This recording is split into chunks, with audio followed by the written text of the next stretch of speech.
Poddable. The Boston Celtics still Poddable. Still Poddable. Oh, yeah.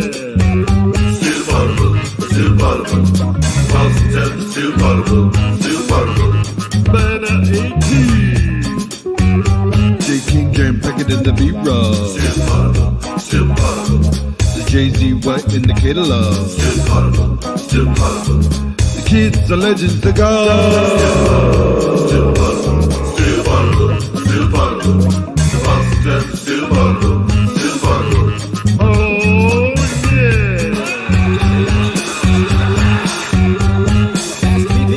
I just have to go to a bathroom. Welcome back to Still Poddable, the best gosh darn Celtics podcast and the best place for coverage of your 2024 NBA champion Boston Celtics. I am Sam Jam Packard, joined by Brian B-Rob Robb of MassLive.com. And we are a Monday through Friday Celtics podcast, but this is the free edition. If you want the Monday through Friday content, go to patreon.com/stillpotable. Again, this is the free episode hosted on the CLNS YouTube channel. That means today's episode is brought to us by Factor, PrizePicks, and the Gametime app. And so if you would like to save money on any of those, use promo code CLNS for some sweet deals today. B-Rob, we got some news over the weekend. You know, a big story coming out of New York. Marcus Morris signed an Exhibit 9 contract with the New York Knicks. No. That's what we'll get to that. We'll get to that. That is the meat of this podcast. It's on the agenda. Don't worry. But that's what we call in the biz a misdirection. The real news coming from an article in the New York Post describing a conflict between the father and son owners of the Boston Celtics, Irv and Wyc Grousbeck. This entire time, the Grousbecks have been saying the desire to sell the team is from, and I didn't realize this before reading the article, it was just a classic case of estate planning. That's the only reason why there was a desire to sell the team.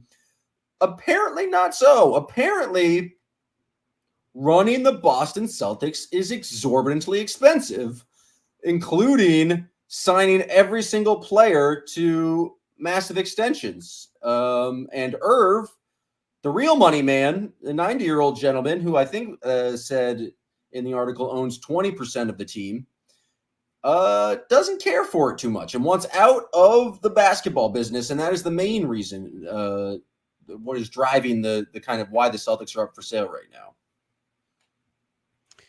Yeah, there's again, this isn't, first of all, this is New York Post. Not the most reputable of newspapers. Yeah, also not there. They don't have a Celtics beat. Like, I don't know who these two authors are, but I'll look them up. Right. And so this same author did write last month that Fenway Sports Group was interested in buying the Celtics, and there have been reports shooting that down since then. With that said, we don't know yet. Like, well, they're obviously still very early in the bidding process. And, you know, we just don't like this.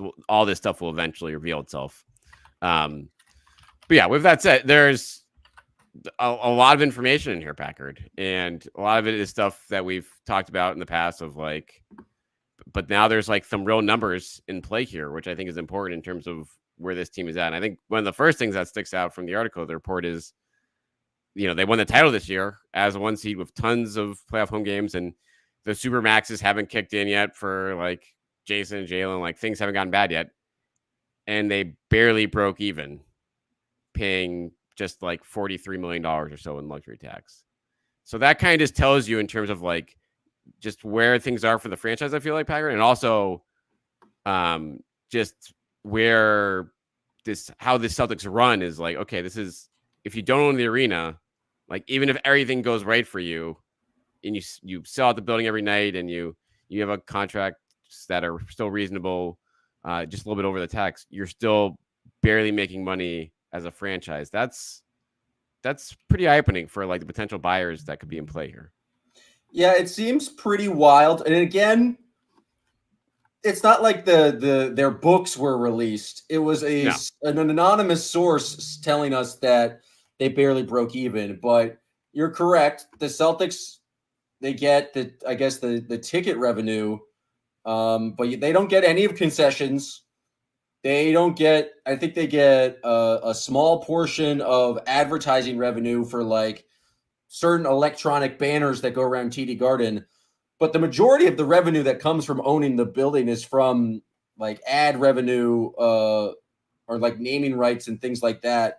And they get none of that without having the opportunity to own the building. And so that I think that was interesting that in their most successful year, when you think revenue would be at its highest, they're not making a lot of money.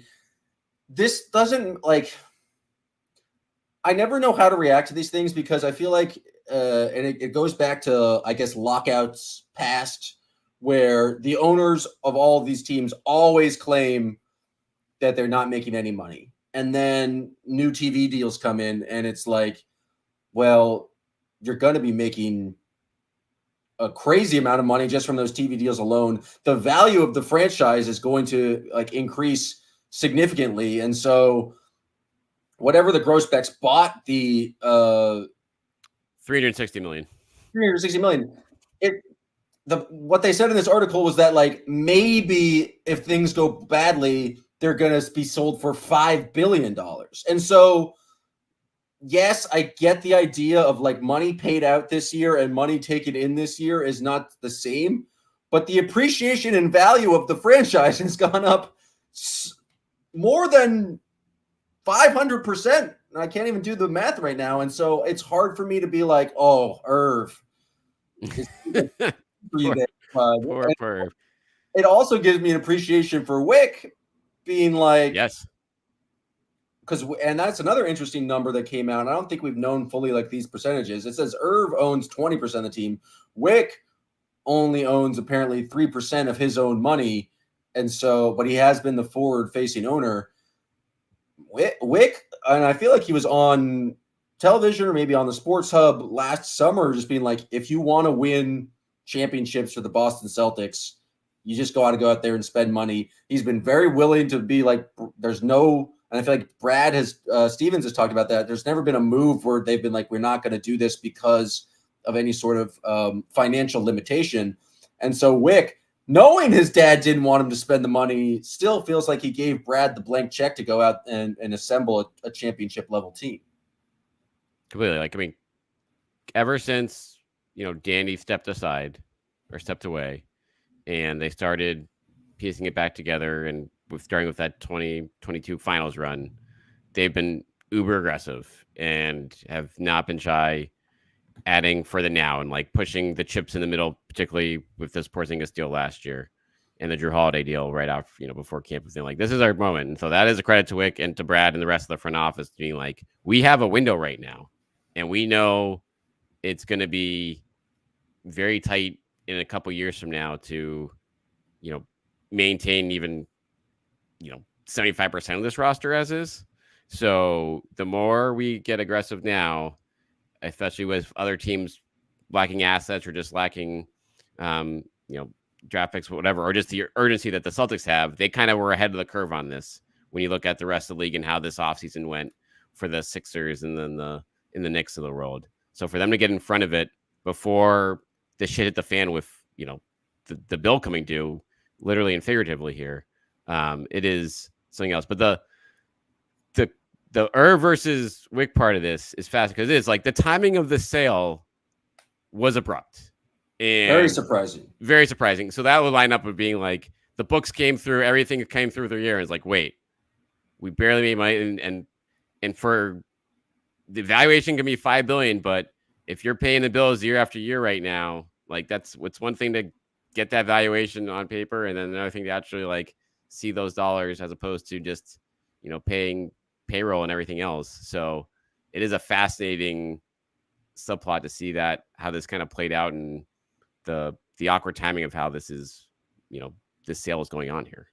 Let's take a break here to hear from our sponsor, PrizePicks. PrizePicks is America's #1 daily fantasy sports app with over 5 million active members. It's the easiest and most exciting way to play daily fantasy sports. Unlike other apps on PrizePicks, it's just you against the numbers. All you do is pick more or less on 2 to 6 player stat projections and watch the winnings roll in. You can now win up to 100 times your money on PrizePicks with as little as 4 correct picks. And PrizePicks is the only real money daily fantasy platform with an injury insurance policy, which I think is very useful so that your lineups stay in play even if one of your players get injured. If your player leaves in the first half and doesn't return, your picks are still live. I know personally with PrizePicks, I'll be looking at the NFL season here. Jacoby Brissett is going to be the quarterback for the Patriots, so I'll be looking what his passing yards are out of the gate. Probably will take the under on that one. So download the PrizePicks app today and use the code CLNS and get $50 instantly when you play $5. That's code CLNS on PrizePicks to get $50 instantly when you play $5. You don't even need to win to receive the $50 bonus. It's guaranteed. PrizePicks, run your game. The other thing that's interesting to me is that the plan in place is to not actually sell the team till like 2028. Right. And so both Irv and Wick are on the hook for this year, upcoming season, where they're reportedly due to lose $80 million. And then the following season, which is when they're going to be spending $230 million taxes.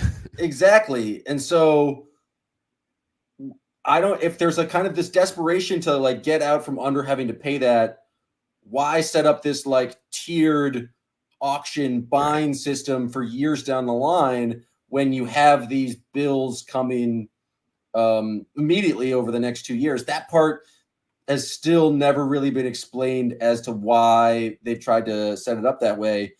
And it's just a messy situation. And I think Adam Silver and the NBA would generally, they don't like to have the teams transferred in that manner, because we can see what happened in Minnesota with the Timberwolves, where Glenn Taylor basically had this tiered process where Alex Rodriguez and Mark Lowry had to make 3 payments, and they made the first 2, which is billions of dollars.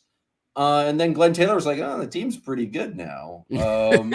What if I didn't sell? And that's going to be an entire ongoing legal battle. So it just creates this kind of weird system, but it still doesn't make sense to me, because the immediate pain in terms of financially is at least $80 million, according to this article. Again, all of this is according to this New York Post article.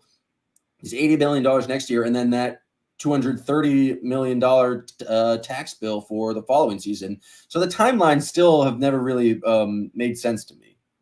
Yeah, that's a good point. In terms of like why you can take some of what this article says with a grain of salt, but maybe it's like a balance of like, okay, listen, we created this championship window. Like if you're Wick, you're like, we're going to give this all up immediately. Like, how about, okay, you don't want to pay like the full bill. How about if we get an influx of cash here and we give some of it now? I get to maybe as governor. Maybe the first payment is just like cover our losses for the next 2 years. It's like cut our losses in half for, and obviously, they don't own 100% of the team. This is still fractions. There's plenty of owner within that group and within the team itself. We don't know the full breakdown of who owns what, but Pags, I assume, owns probably in the double digits. He mentioned 20%. Pags owns more than Wicks does, which is like an interesting definitely. He definitely owns more than Wick does. Not that, but so he still doesn't have a controlling share. But that element says like, okay, this is a a compromise of like, okay, we know this is all here. And the other part of this too is like, if this was as dire as this is playing out, like those extensions for Derek White and Sam Hauser probably would not have been authorized. Like, because for strategically, those look like good deals on paper and fine, but like if they those deals are going to cost tens of millions of dollars in tax penalties on top of it. So it's one thing to know, like, you keep those assets, but if like there was that much of risk to like even add any kind of payroll for the future down the line like that, as dire as this is laying out, then you would think that those deals don't get done. Yeah, it's interesting again with the timeline of like, does the new owner come in There's been so many discussions about like a new owner is going to want to get a new building. I just think that's so impossible. I think I saw someone on Twitter saying like the new owner must be committed to buying the TD Garden. I was like, Delaware North doesn't want to sell the TD Garden. They make so much money. Like Delaware North is the family company that also owns the Bruins. Like they have no interest in selling one of the major venues in Boston. And so the Post article speculated that this maybe drops the price from $6 billion to $5 billion. But it is a question, especially with that $230 million tax penalty coming in 2 years. And again, it still gets weird to me with the dates of when this kind of new owner would be financially responsible. But it feels like the Celtics front office have operated in a world where money is not the issue. It's putting the best team on the court. Does a new owner come in and be like, we're not paying $230 million if I buy the team? And I think I dislike that because it means you're going to have to make a move to break up the core that just won this championship. But if you're buying the team, you have kind of a right to say how the team operates, and paying the repeater tax of just paying taxes that's equal to the payroll you're putting out. I can understand I've never been a business guy, but I can understand how someone might want to be able to dictate terms of that. And I just think that creates an interesting dynamic of a new owner coming in and say they make the first payment. They might not officially control the team until 2028, but they make a first payment, and conditional upon that is like, you got to cut payroll, buddy. And telling Brad, like, it just creates this interesting and weird dynamic that directly affects the basketball on the court. I feel like a lot of the stuff hopefully does not change kind of like the team's general commitment to winning. I think they're always going to want to field a competitive franchise, and that's something Brad has always talked about, is like sustainable success. But I would not be surprised if a new owner comes in. I don't think they're going to come in and be like, well, you have to trade Sam Hauser, but like they're going to say we're not going to pay $230 million just in taxes. People don't like taxes. Historically, wars have been fought over taxes. And so I think how they enter, I think this next year, I would be shocked if they made a deal just to cut money. Yeah. But next summer, I feel like it's almost guaranteed that someone with one of these longer term contracts is going to be moved just so there can be less payroll, less tax bill. Football season is back, and it is your opportunity to get in on the action with Gametime. Gametime has a new feature called Gametime Picks that makes getting tickets to see your favorite teams play live even easier. Gametime Picks filters out all the fluff to show you only incredible deals on great seats, so you don't have to waste time searching through thousands of tickets. Gametime Picks makes it easier to save on sports, concert, comedy, theater, and more. Any tickets that you want, you can get through the Gametime app. They have all-in pricing. This feature allows you to show the total up front with no surprise fees at checkout.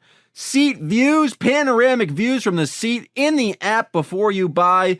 That comes with a lowest price guarantee, or if not, Gametime will credit you 110% of the difference. And then Gametime ticket coverage. Your purchase is covered with the most flexible customer service policy in the ticketing industry. Take the guesswork out of buying tickets with Gametime. Download the Gametime app today, create an account, and use the promo code CLNS for $20 off your first purchase. Terms apply. Again, create an account and redeem the code CLNS for $20 off. Download Gametime today. What time is it? Gametime. All right, let's take a break here to hear from our sponsor, Factor. Warmer, sunnier days are calling.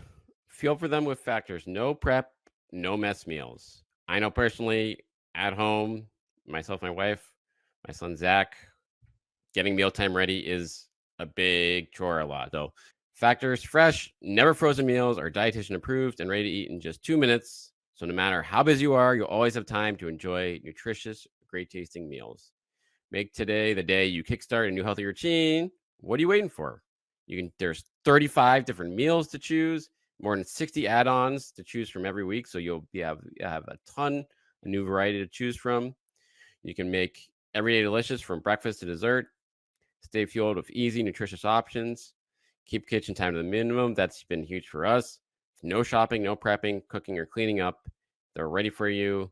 Just warm them up and enjoy effortless support for your lifestyle. Choose from 6 menu preferences to help you manage calories, maximize protein intake, avoid meat, or simply eat well balanced. So head to factormeals.com/greenteam50 and use code greenteam50 to get 50% off your first box plus 20% off your next month. That's code greenteam50 at factormeals.com/greenteam50 to get 50% off your first box plus 20% off your next month while your subscription is active. And now back to the show.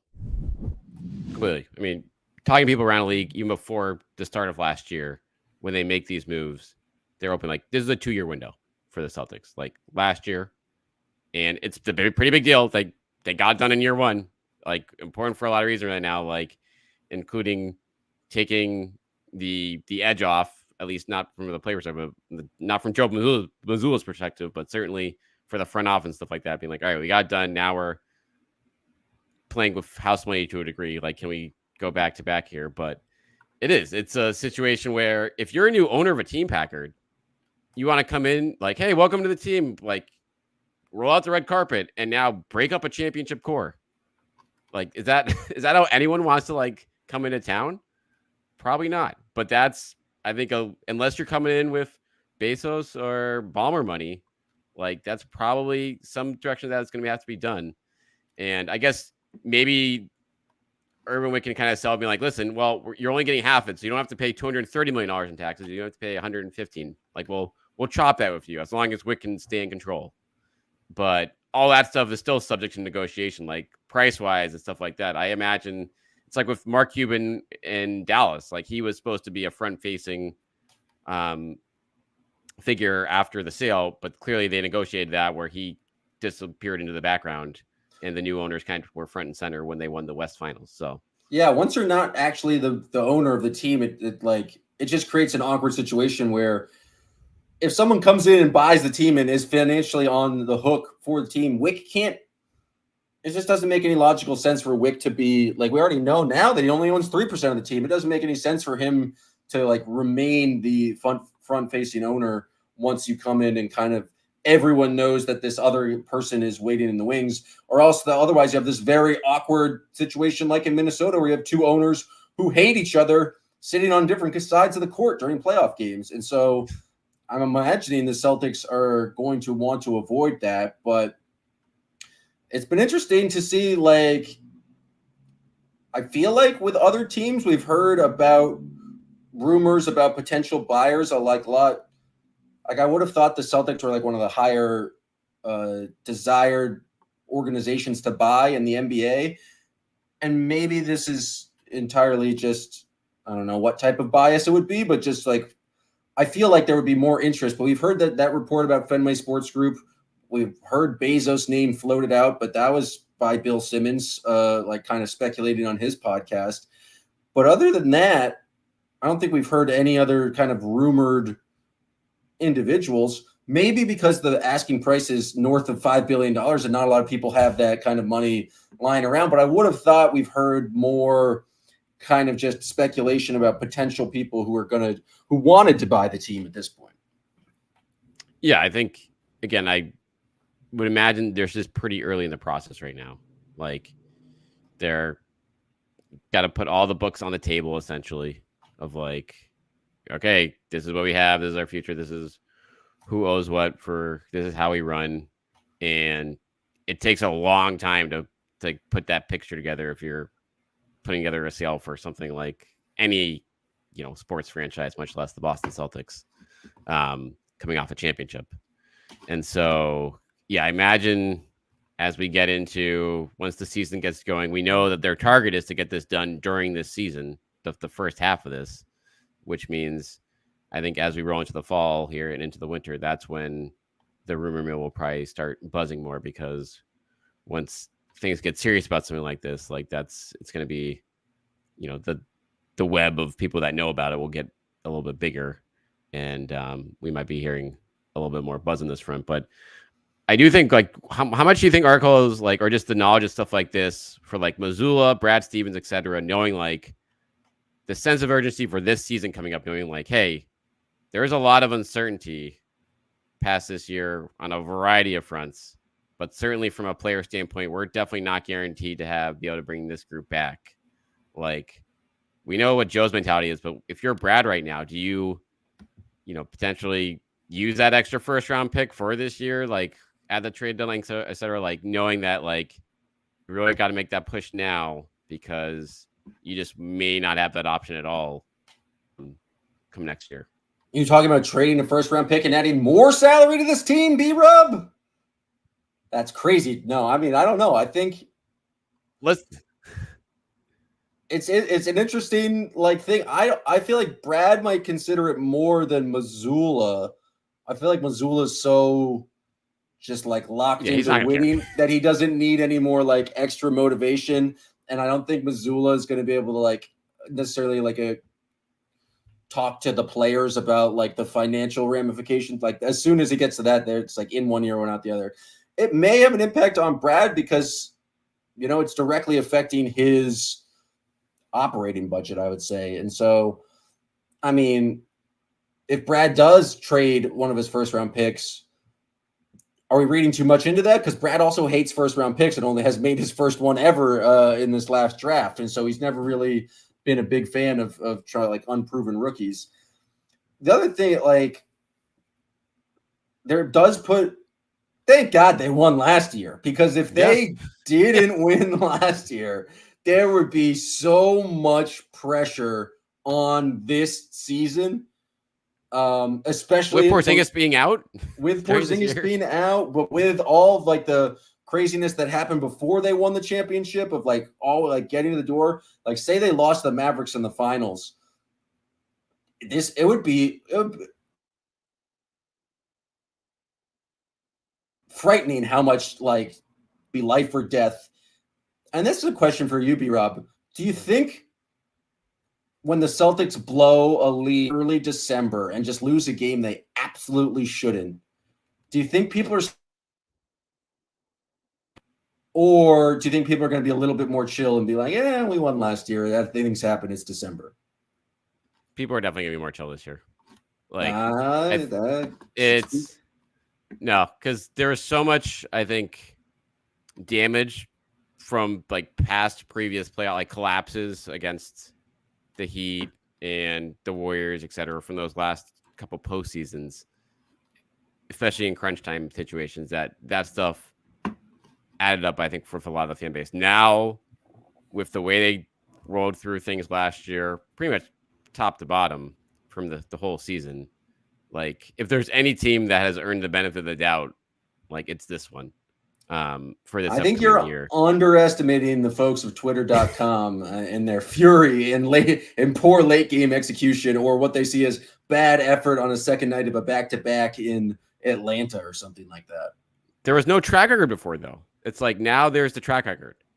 It's like they, particularly in the playoffs, like all those comebacks against the crazy comebacks against the Pacers, holding off the Mavs in crunch time, etc. Like there's enough there now where it's like all those points are not, you can't stand on those anymore because there's more recent stuff where you can be like, hey, listen, these guys, like, they know what they're doing now, or at least knew enough to navigate an undermanned, Eastern Conference playoff field.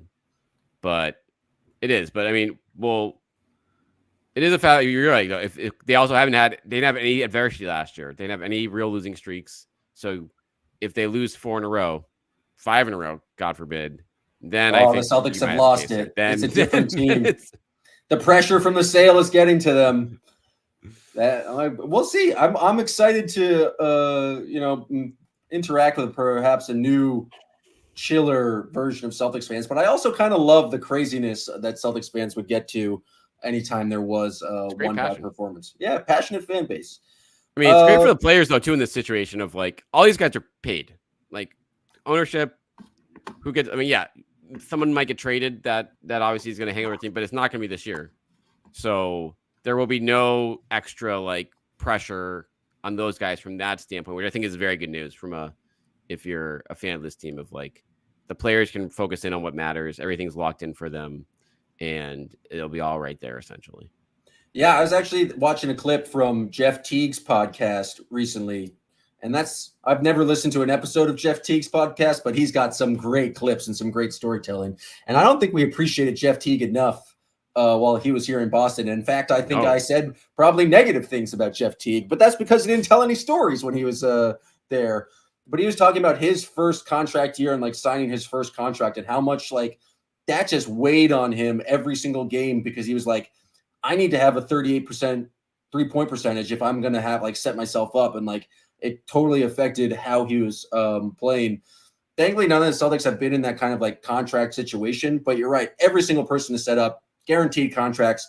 They have nothing to worry about except winning back-to-back, not being on a title offense, like an Orca. But I think the thing to worry about is like maybe they're too comfortable heading into next season because everyone is paid. But it's for Joe Mazzulla to figure out, and I'm sure he'll have creative ways to motivate the fellas as Joe Mazzulla does. Two last pieces of nonsense before we get out of here. Jason Tatum predicted on Jimmy Fallon that he thought it'd be a rematch against the Mavericks in the finals, and then Kyrie Irving changed his Instagram profile picture to a picture of himself standing at center court at the TD Garden, and he's clearly standing on Lucky.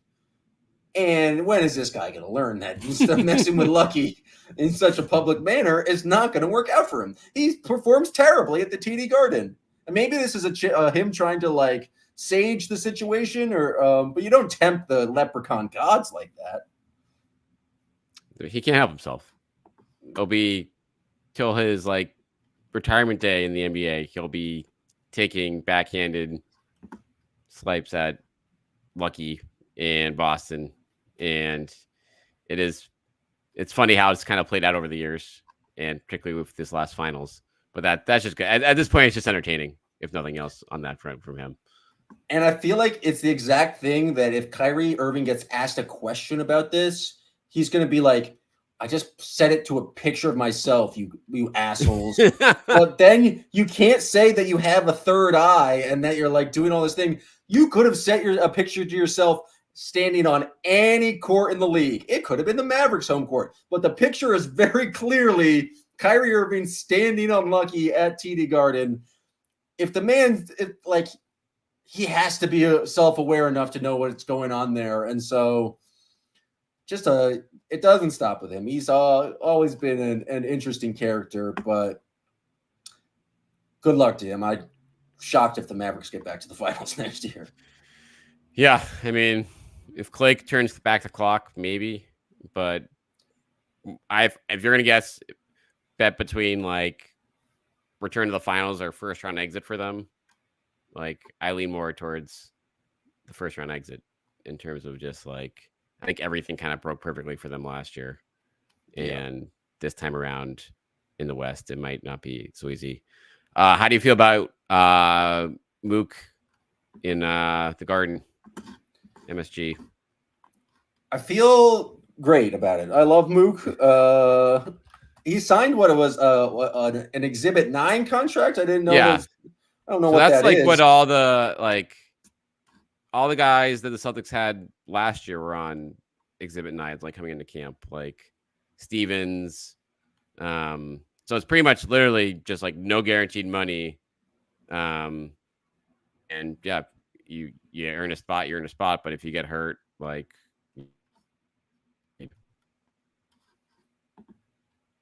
I'm kind of stunned that Mook is what he scored in that game 5, like 25 points. I forgot about that. That was awesome. Like he was this so is a guy good. who actually,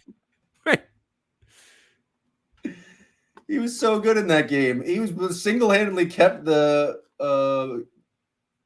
Cavs in that game. He had 25 points. He made 5 of 6 from 3. He was phenomenal. Wow, I completely forgot about Mook in that end of that series. And this Is is all he you gonna do get, anything? and you get an Exhibit 9. That's all you can do. It's like it's one thing when the Delano Bands and the Stevens of the world get that, but if you're coming off like 25 points in a playoff game and you still can't get a guaranteed, I know he's old, I know he can't play defense, but like it's a tough going right now for journeyman veterans in the league, Packard. He is 35. He averaged 6 points a game last year across all his teams, and so I'd be shocked. I mean, he's competing with Landry Shamet now. I think who signed a similar deal with the Knicks. I don't know if this necessarily moves the needle in the Eastern Conference, but at least Jay will get to talk to Mook, 4 times a year, potentially, if he makes the team. So good for Mook. It's a big if, but no, that's more Mook. More Mook interviews with Jay is always a good thing. I would agree. He's a Philly guy, and I guess I'm a Philly guy now, so I have to be proud of Mook. That's going to do it for us, folks. Again, if you liked this podcast, we do a podcast every single day about the Boston Celtics on patreon.com/stillpoddable. We're getting excited for the season ramping back up. Media day is only 2 weeks away. Less 8 days away. 8 days. My gosh. Sneaking up. Soon the Celtics will be in Abu Dhabi playing the Nuggets, and the new season will be upon us. And so if you want more Celtics content covering the title attack, I'm trying to keep saying that. I don't remember how Joe Mazzulla framed it, but it's not a title defense, folks, because defense is passive aggressive, and we want to be aggressive in our title attack. If you're excited and you want to be aggressive in the title attack, go to patreon.com/stillpoddable. Subscribe to be a kid, a god, or a legend today for daily Boston Celtics content as they go for Banner 19. We appreciate everyone who listens here on the CLNS YouTube page. I appreciate you guys for tuning into this episode of Still Poddable. Still Poddable, Still Poddable. The Boston Celtics Still Poddable, Still Poddable. Oh, yeah.